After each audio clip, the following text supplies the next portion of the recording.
And so as a seller, how is it that we can manage risk, which is big idea number 4. And the way you can manage your risk is by talking to more prospects. It's quite simple.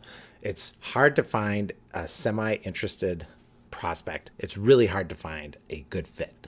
And so the way to manage your own risk is you need to have a lot of prospects.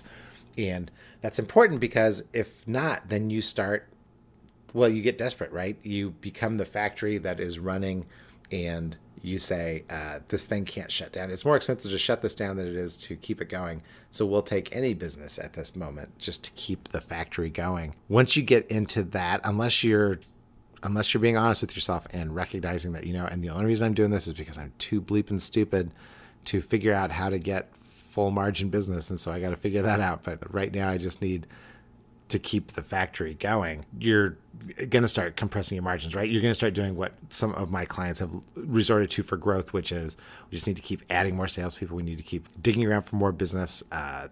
And wow, margins keep getting compressed all the way along. What is happening? I'm not sure. But if we just keep getting bigger, maybe it'll take care of itself, because operationally we can be excellent.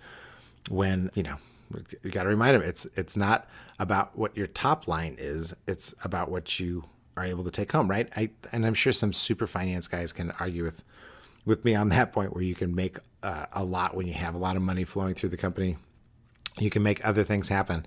I'm not quite smart enough for that, so I always just look at what is the bottom line. What is it that we're actually taking home?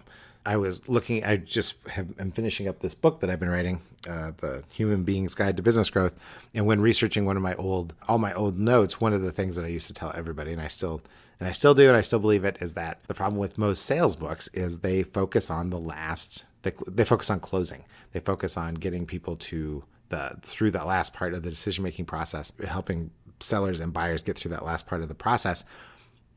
And unfortunately, that's it's 20%. It's a very important 20% of the process, but 80% of sales is prospecting, and it's getting in front of the right people. My business works better when I am in front of 2 people who can afford my services every week. If that doesn't happen, then I find myself looking longingly at projects that are small and that take a lot of time, but at least they would provide some income. You can manage your risk by talking to more prospects and take a lot of pressure off of any one particular transaction. That's a way to do it.